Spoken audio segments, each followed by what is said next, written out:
Bueno, ya estamos acá para hablar de lo que arrancábamos el programa contándoles acerca de esta tragedia, de algo tal vez que no lo vemos aquí porque estamos como muy metidos tal vez en nuestra actualidad, pero sí en América del Norte es una tragedia. Hay muchísimas muertes por el consumo de los opioides y por eso, para saber más de qué se trata, lo invitamos a Raúl Gómez. Bienvenido, Raúl, ¿cómo estás? Bien, bien. ¿Cómo están ustedes? Bien.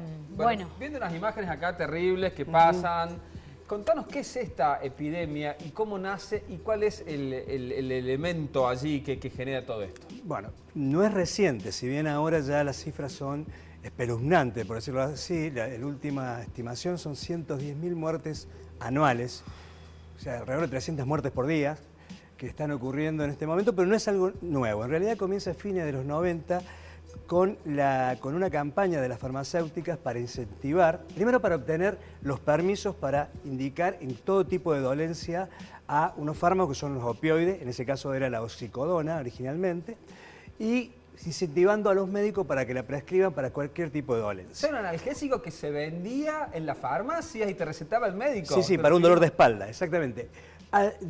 Con una información absolutamente engañosa acerca de que tenían una baja potencia adictiva y que eran muy seguras. Ni eran seguras ni tenían baja potencia adictiva.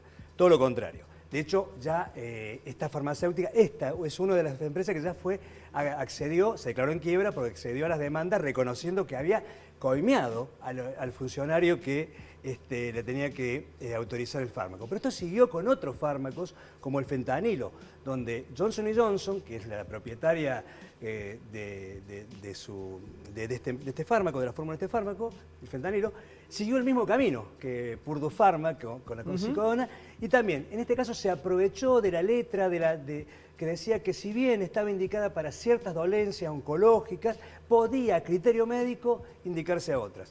Incentivó a los médicos con con visitadores médicos que le proporcionan información falsa, y esta epidemia fue creciendo.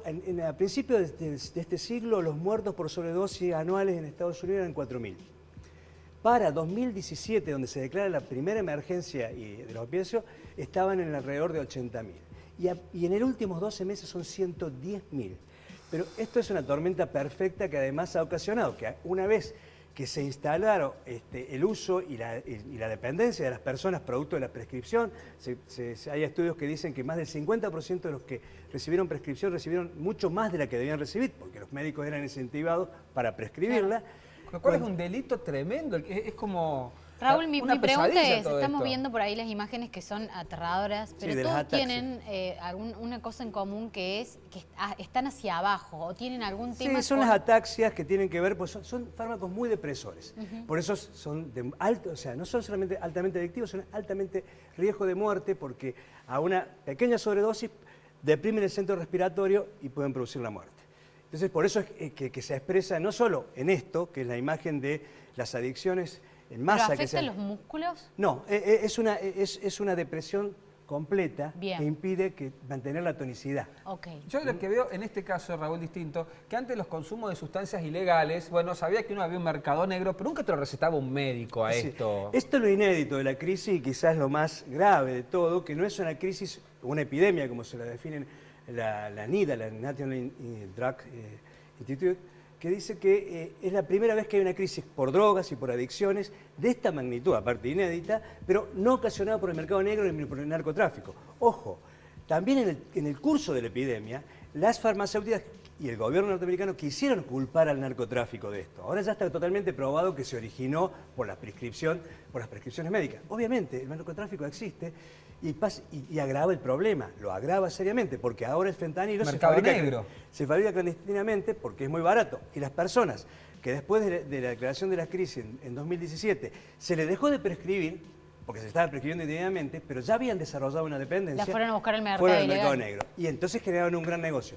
Pero además los narcotraficantes descubrieron que por la potencia que tiene el fentanilo, para que ustedes dimensionen, es entre 50 y 100 veces más potente que la heroína, una muy baja dosis puede darle a otra droga de mala calidad la sensación al consumidor que está consumiendo una muy buena droga. Entonces la utilizan de sustancia de corte de otras drogas. Recientemente un especialista del NIDA que nos visitó en el Congreso de Adicciones en Córdoba decía que había un dato que los desorientaba, que es, se habían incrementado las sobredosis por cocaína, que era raro. El problema es que la cocaína viene cortada con fentanilo. Entonces las personas consumen fentanilo sin saber que lo están consumiendo. Estos son ya los componentes de una tormenta perfecta. Una tormenta perfecta, justamente. Ahora, te hago una pregunta. ¿Cómo estamos en Argentina? ¿Se ha encontrado algún rastro? ¿Ha llegado esta sustancia? Hubo un caso de muertes en provincia de Buenos Aires por sustancia de corte de un derivado del fentanilo, que evidentemente lo manipularon mal y hubo alrededor de 5 muertos, 6 muertos. Sí, fue el año pasado. Fue el año pasado, pasado. ¿No? Es el único reporte que ha existido. Lo que es cierto que nosotros tenemos dos cuestiones. Tenemos más regulaciones para la prescripción de opiáceos. Vimos que ahí estuvo el origen. Y tenemos dispositivos sanitarios que ellos no tienen. Ese es el otro problema. Estamos en un país que ante tamaña crisis no tiene salud pública. Entonces, eso agrava los problemas. Un informe reciente también de la Universidad Johns Hopkins indica que solo 1 de cada 5 afectados por la dependencia a los opioides recibe tratamiento.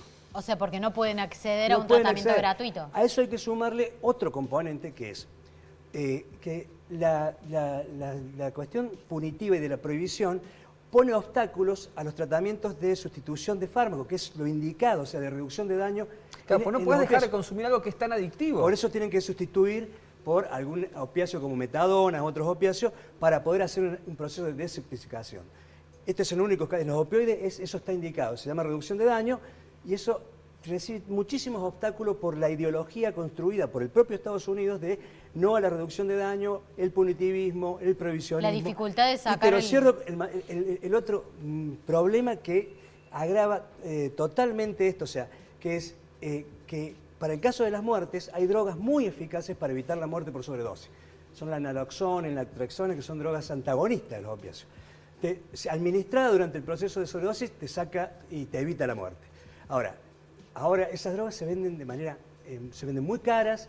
En muchos estados hay restricciones para que los familiares o los usuarios de fentanilo accedan a esas drogas que le podrían salvar la vida. Entonces, estamos realmente en un problema donde la mercantilización de la salud estuvo en el origen del problema, ahí está el origen, y la mercantilización de la salud ahora está en agravar el problema una vez que se ha desarrollado. Bueno, Raúl, muchísimas Impecable. gracias. Ojalá podamos tener la visión clara sobre esto para que no suceda en Argentina, en América Latina y que lo tengamos a disposición. Sí, si no podemos preverlo, por supuesto, porque ahora también el actor, el narcotraficante, ha entrado a escena y ha visto en esto un gran negocio. Pero bueno, tenemos otras condiciones en este país, pero tenemos salud pública. Gracias por darnos este tema y explicarlo también, Raúl. Gracias a ustedes.